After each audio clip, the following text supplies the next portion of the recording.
And we begin tonight with an image of grief in Texas. One last salute to honor a state trooper shot and killed on Thanksgiving Day.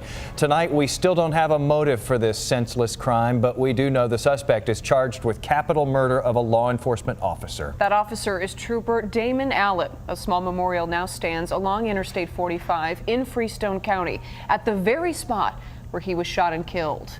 The suspect, Dabrett Black, was captured 100 miles away from that scene. And tonight, we're learning more about his past from his own father. Here's Tanya Iser.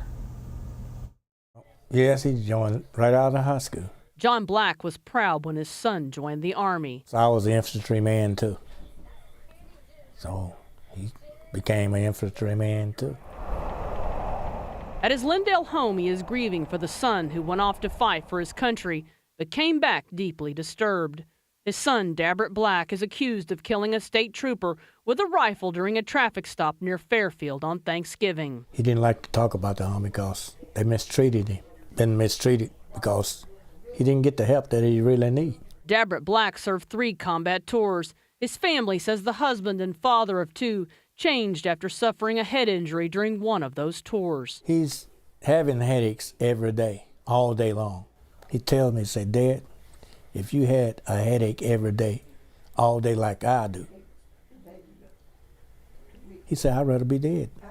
Black was an excellent soldier. You didn't have to ask him twice to do anything. Randy Newman served with Black in Iraq. He says he was there when Black begged for help and the Army put him in a mental hospital. They pretty much wrote it off as you're crazy, and on top of being crazy, you're faking it. So we'd rather put you out than to help you.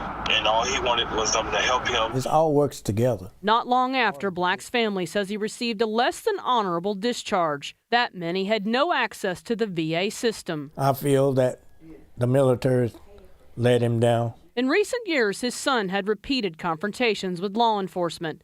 The most recent this past summer when he fled from police and crashed into a deputy's car in Smith County. He's always claimed that they put something in his brains, put a chip or something in order to watch him, watch his moves.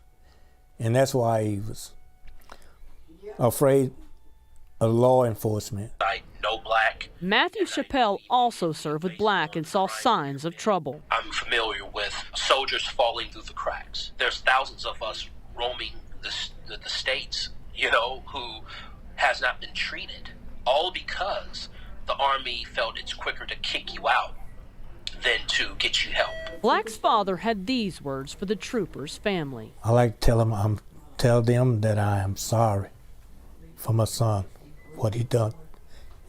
I know it hurt me, turned me all to pieces, because he's my oldest son.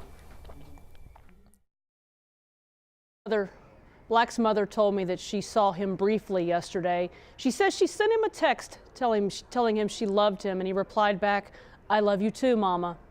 A few hours later, her and her husband's worst fears were realized. She tells me she repeatedly contacted the VA trying to get her son help, and it was all to no avail. I'm live in the Dallas newsroom. Tanya Iser, Channel 8 News.